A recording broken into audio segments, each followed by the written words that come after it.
Olá, boa noite. Começa agora mais um Brasil em Pauta. A atividade econômica no Brasil mostra sinais de melhora após a pandemia da Covid-19. No primeiro semestre deste ano, mais de 1.300.000 empregos com carteira assinada foram criados. Além disso, programas de assistência social como o Auxílio Brasil incentivam o poder de compra do brasileiro. De acordo com o Instituto de Pesquisa Econômica Aplicada, o IPEA, a extrema pobreza no país deve cair este ano, comparado ao período pré-pandemia em 2019. Para fazer uma análise sobre o cenário social e econômico do país, nós vamos conversar com o presidente do IPEA, Éric Figueiredo, nosso convidado de hoje do Brasil em Pauta. Boa noite, presidente. Tudo bom? Seja bem-vindo ao programa. Muito obrigado. É a minha segunda vez no programa. Com muita alegria que eu posso retornar para falar de um assunto tão relevante aí para o Brasil no pós-pandemia. Muito bom. Presidente, em escala global, o Banco Mundial prevê até o final deste ano 115 milhões de pessoas a mais do que antes da pandemia de Covid-19 em situação de extrema pobreza, ou seja, de acordo com o parâmetro usado aí, vivendo com menos de $1,90 por dia, que equivale a mais ou menos R$10, né? Agora, como é que está esse cenário aqui no Brasil?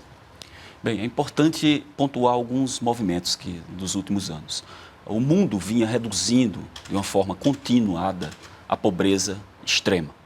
A partir de 2019, com o choque da pandemia, essa pobreza extrema começou a crescer no mundo. Então, o mundo empobreceu devido à Covid. E isso pode até comprometer as metas de desenvolvimento social que foram estabelecidas pela Organização das Nações Unidas. No Brasil, nós caminhamos na contramão desse processo. Ou então, seja, se tirando famílias, né? Isso. Na verdade, se você compara a taxa de extrema pobreza de 2019, era de 5,1, utilizando o mesmo critério já mencionado. E nós esperamos chegar ao final de 2022 uma taxa de 4,1%. Isso está dentro de um estudo que o IPEA publicou no mês de agosto. Isso. Publicamos agora em agosto essa previsão. E essa previsão ela tem como principal base o incremento, ou seja, o aumento de famílias dentro do Auxílio Brasil. Tá certo. Agora, além desse dado referente a famílias em situação de extrema pobreza, que outros dados são levantados nesse estudo que o IPEA apresentou?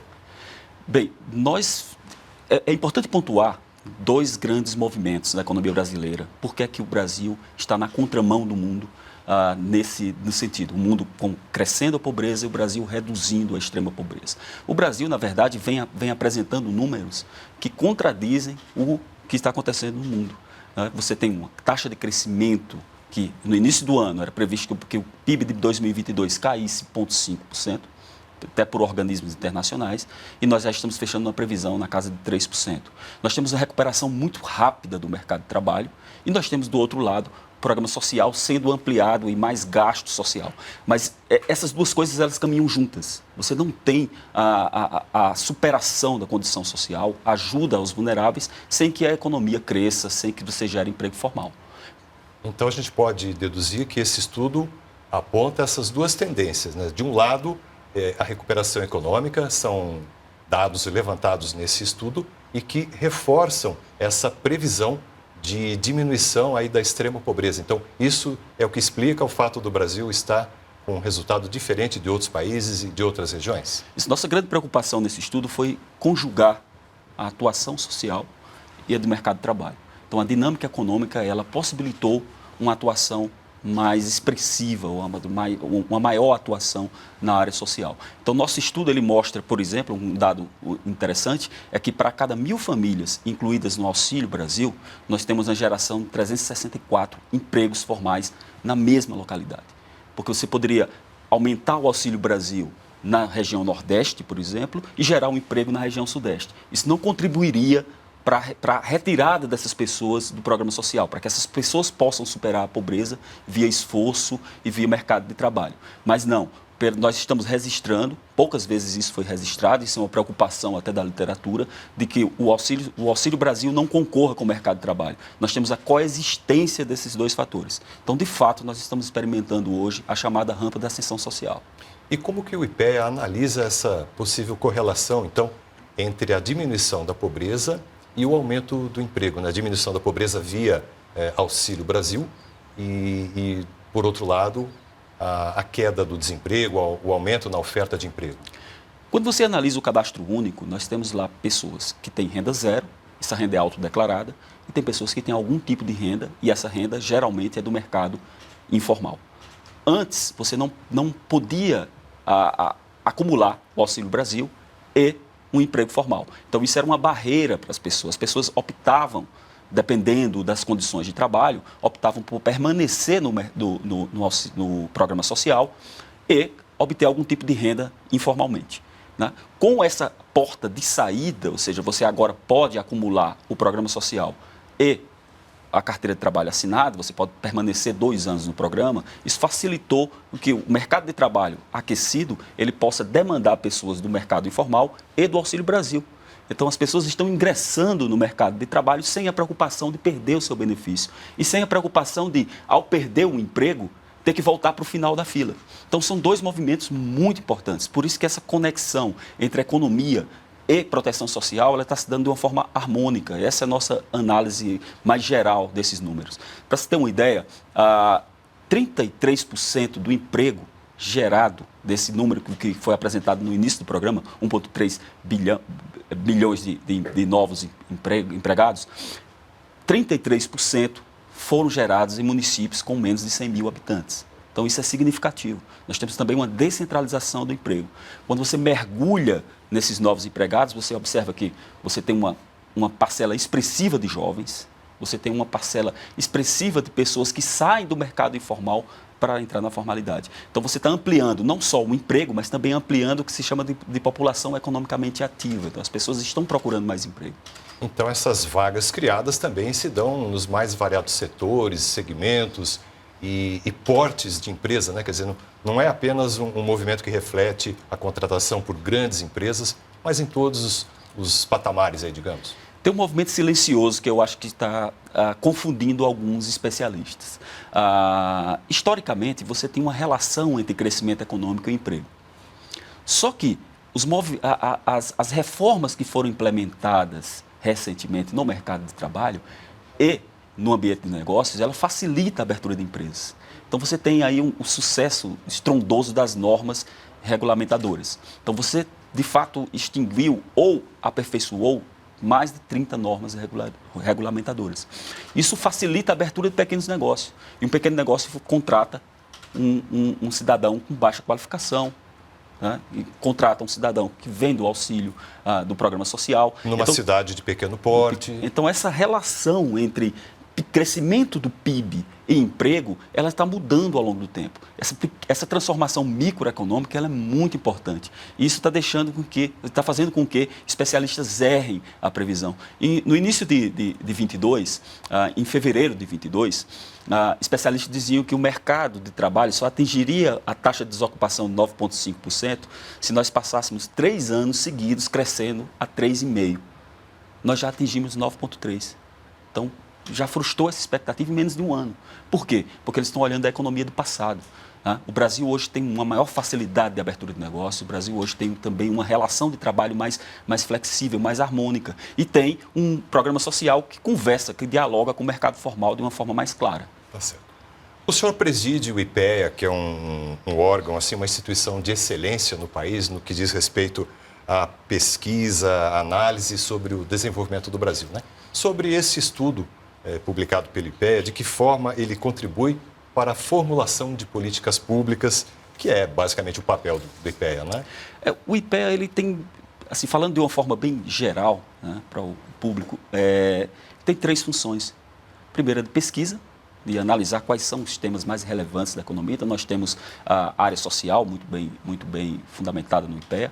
Você tem a parte macroeconômica, de comércio internacional. Então, tem um espectro de pesquisa muito amplo. Essa é a primeira função. Mas também tem a função de assessoramento do governo.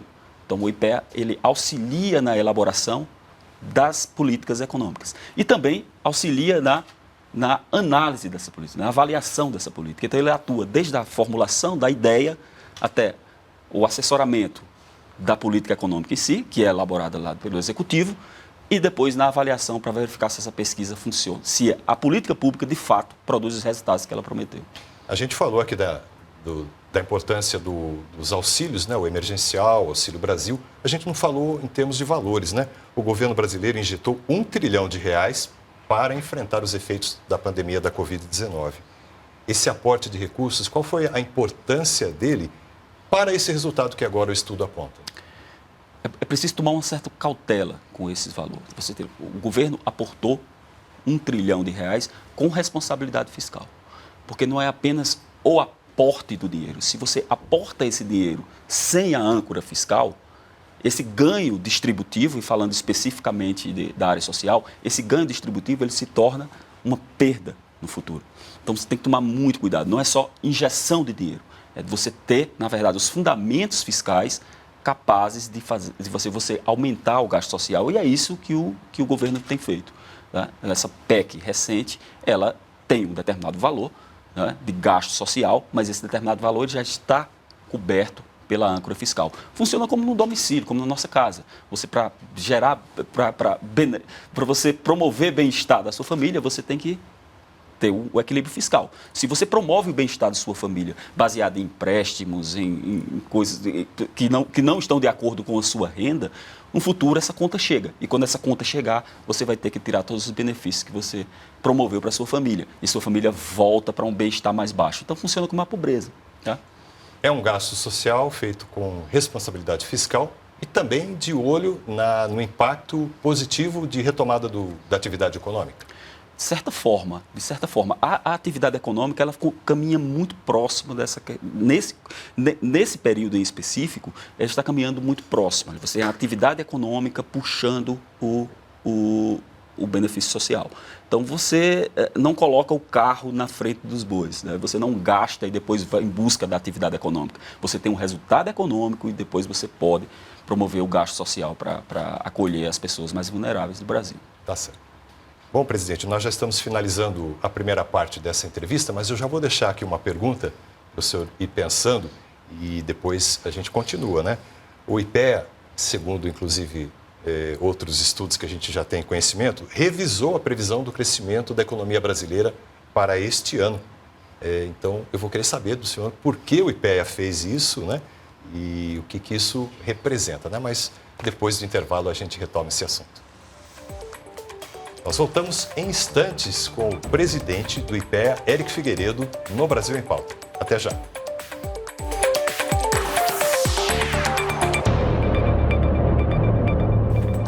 Estamos de volta com o Brasil em Pauta.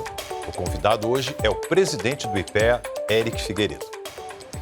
Bom, presidente, nós terminamos o primeiro bloco falando a respeito aí das previsões de diminuição das famílias em situação de extrema pobreza. Mas eu deixei uma perguntinha aí para o senhor pensar, que é em relação a essa revisão que o IPEA fez recentemente na estimativa de crescimento do PIB para este ano de 2022. Eu quero que o senhor fale sobre isso, né? O que foi essa revisão para cima e por que ela aconteceu? Primeiro, tenho que dar os créditos, né? Nós temos uma diretoria de macroeconomia, e a maioria dos pesquisadores ficam no Rio de Janeiro, uma diretoria muito ativa, muito atuante, e ele tem um boletim de conjuntura que é um produto de grande sucesso do IPEA. E dentro do boletim de conjuntura, nós temos a conjuntura do mercado de trabalho, e nós temos também as previsões do PIB. Então, o IPEA, na verdade, ele revisou o crescimento do PIB para 1,8%. Tá? Então, um pouquinho abaixo ainda da previsão do Ministério da Economia, mas na mesma tendência. Que é de 2%, né? De 2% no Ministério da Economia, mas na mesma tendência que é tanto o mercado quanto o IPEA também revisaram esse crescimento para cima. Na verdade, Boletim Focus tem dado aí algo em torno de 1,9% e até internacional. FMI, então 1,7%. Então, é um processo natural. O que não é natural é você realizar uma previsão negativa e 6 meses depois você colocar uma taxa de crescimento de 2%. Aí isso causa uma certa estranheza. Mas essas revisões, elas são um processo natural. Você faz uma previsão em janeiro para o final de dezembro, vai passando os meses e o conjunto de informações vai crescendo. Então, é natural que você revise as previsões. Então, a DIMAC, que é a nossa diretoria de macroeconomia, ela tem uma equipe muito qualificada e eles vêm trabalhando intensamente nessas questões de conjuntura econômica, que eu acho que são importantes. O IPEA também se torna uma referência na realização de previsão e análise da nossa economia. Com certeza. Agora, nesse conjunto de informações que o senhor falou, que embasa, né, as previsões e as revisões também, qual que é o peso da retomada do emprego no país, né, da geração de vagas, né, abertura de novas vagas? Isso influenciou a revisão para cima da previsão de crescimento do PIB para 2022? Essas duas coisas andam juntas. Andam né? juntas. A dinâmica econômica e a geração de emprego. De fato, os números do emprego, eles são surpreendentes, principalmente para quem está de fora. Eu estava dentro do governo, eu passei meus 2 primeiros anos trabalhando no Ministério da Economia, então dentro das discussões de política econômica. Isso para mim não surpreende, porque estudo o mercado de trabalho há um bom tempo e alguns dos entraves quase invisíveis, eu notava que eles estavam sendo reduzidos. Você estava azeitando ali a máquina de geração de emprego. E o resultado veio agora.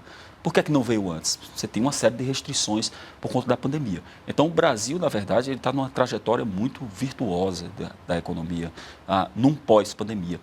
E olhando isoladamente, a taxa de crescimento de 2% pode significar muito pouco, mas você tem que observar o que está acontecendo lá fora. Então, o Brasil agora, enquanto o mundo revisa as suas projeções de crescimento para baixo, e quando eu falo mundo, falo especificamente, ou principalmente da zona do euro, Estados Unidos, você tem uma revisão para baixo, os Estados Unidos talvez até entre em uma recessão, o Brasil revisa suas previsões para cima. Então, isso é um indicativo muito importante da postura brasileira, que foi de redução do Estado, redução do imposto, durante o período de pandemia. Então, isso tem facilitado a retomada econômica. Agora, nós temos que lembrar que mesmo com o final desse período de pandemia, tem outros fatores internacionais, globais, aí, que também impactam a economia global. A gente tem esse conflito entre Rússia e Ucrânia, que inclusive afeta, né, o fornecimento de insumos para diversas cadeias produtivas. O mundo todo está enfrentando, né, uma aceleração aí das taxas de inflação e, consequentemente, né, as taxas de juros também vão sendo elevadas. O estudo do IPEA, que possibilitou essa revisão da previsão de crescimento do PIB, tem ali como base, principalmente, dados do primeiro semestre. Como é que fica se o segundo semestre ainda oferece fatores desfavoráveis? Dá para manter essa previsão de crescermos aí 1,8 segundo o IPEA? Eu acredito que os fatores desfavoráveis estão mais restritos ao mercado internacional, porque acabamos de divulgar uma deflação muito maior do que é esperado. Então, a questão da inflação é um problema lá fora. Aqui no Brasil, nós estamos combatendo isso de frente. O que mudou foi a forma de combater. Hoje se combate a inflação a partir de redução de gastos, responsabilidade fiscal, redução expressiva de impostos, principalmente impostos de importação. Então, na verdade, você está tornando o processo produtivo no Brasil muito menos custoso para o consumidor. Então, na verdade, esse 1,8, eu acredito, né, contrariando até o pessoal da DIMAC, eu acredito que nós vamos fazer mais revisões para cima. A taxa de crescimento do Brasil deve ultrapassar os 2%. Existe um cenário econômico mundial, mas existem também aí as questões locais, né? E o Brasil tem as suas particularidades. Inclusive, a gente pode retomar aquela questão dos auxílios, né? Que acabam aumentando, né, o poder de compra das famílias. Isso também traz um impacto positivo para a retomada da atividade econômica, o crescimento do PIB?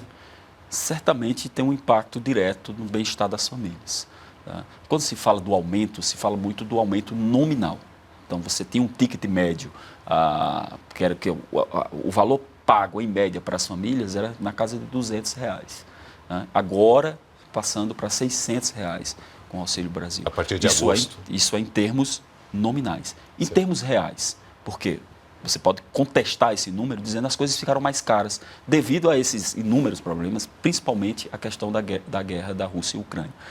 Em termos reais, o ganho em proporção da cesta básica pode atingir até 14%.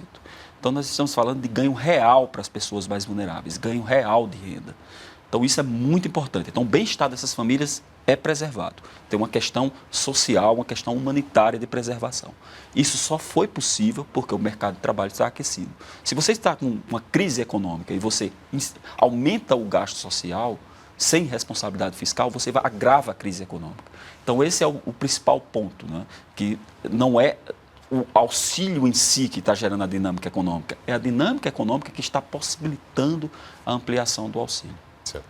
Então, traduzindo aí a sua informação, em algumas regiões, porque a cesta básica também varia, né, de um estado para outro, tá, o custo da cesta básica, mas em algumas regiões o brasileiro que recebe o Auxílio Brasil, hoje ele praticamente dobrou, então, o seu poder de compra.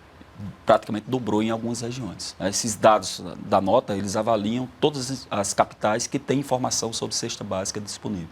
E em todas elas você teve ganho expressivo, como eu falei, um ganho médio de 114%.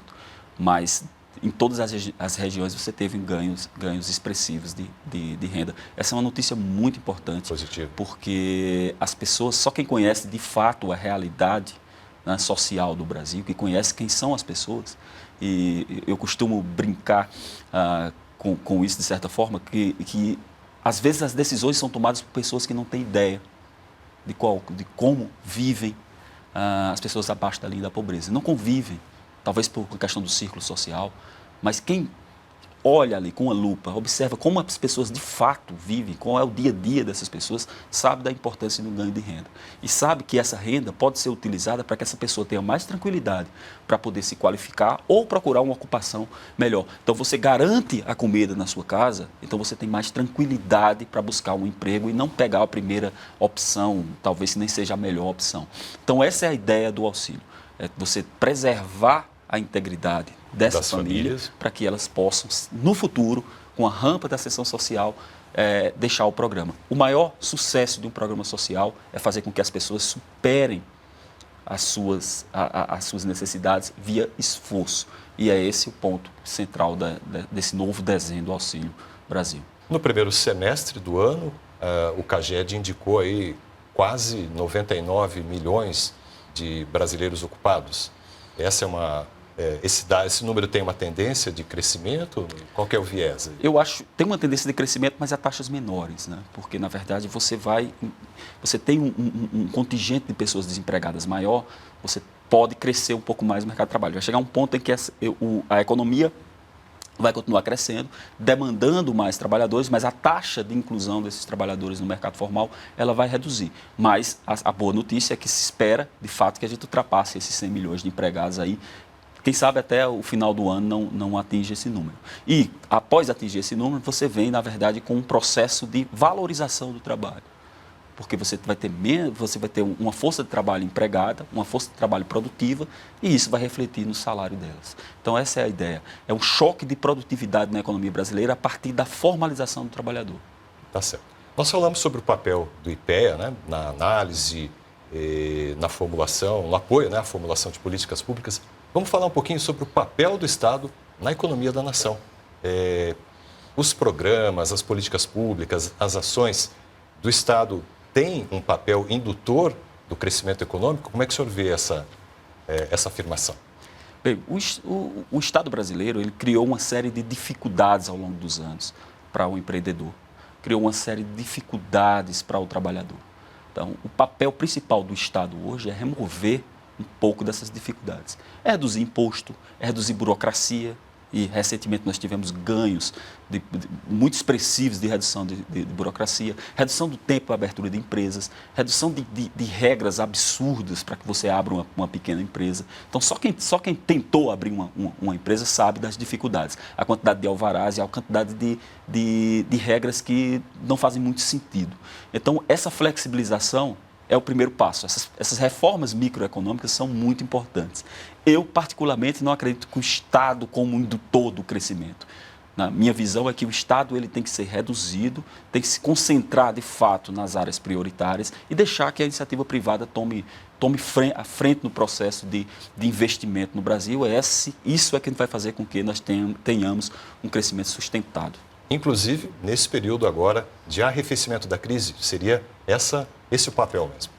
Essa foi a grande diferença do Brasil. O Brasil trilhou um caminho totalmente diferente. Em crises, o que é que se dizia? Gaste-se mais. O Brasil, em crises, o que é que se faz?